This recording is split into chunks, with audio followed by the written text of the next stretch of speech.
в честь 75-летия, вот, к сожалению, это не возраст сегодня. Оказывается, в общем-то, можно даже и больше жить, и можно жить больше. Я думаю, но он с нами. Он с нами. Вот и выставка его работ. Кто не видел, посмотрите еще. Это этюды, это кухня художника. На кухне художника можно очень хорошо узнать, увидеть, как работал человек, как жил. В Татарстане его надо величать, Ильдархан. Такое великолепие, такое сделал. Это Шаймиеву надо было завести в ряду этих свияжских и булгарских, этих разных, как говорится, достопримечательностей. И это включить тоже в этом ряду. К Шаймиеву надо подписи, я начну собирать, и чтобы это здание держалось на высоком уровне. Почему при похоронах сказал министр культуры, там еще бывшие, как говорится, главы, что все это наше татарстанское. Почему не уделяет внимания? Вот до сих пор непонятно.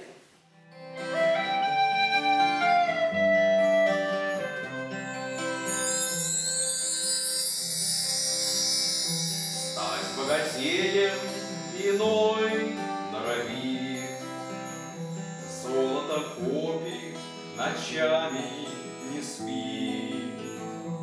Не все то золото, не все то золото, хоть и сверкает и даже звенит. Не все то золото, не все то золото, хоть и сверкает и даже звенит.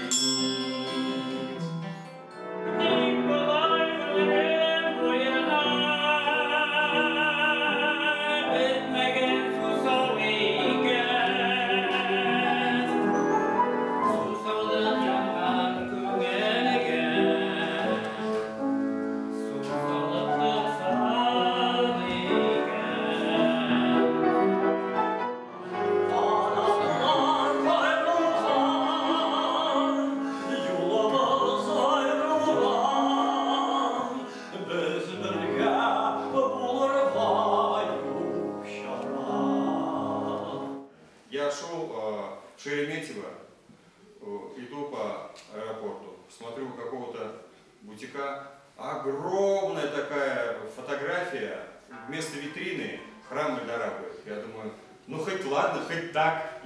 И народ смотрит, просто разглядывает, обалдевает. Удивительно же на самом-то деле. Ведь в голову же надо было вот так прийти, объединить практически все религии, все символы религии в одном месте и сделать как упало. Это удивительное явление на самом деле. Может быть, мы еще не до конца это осознаем.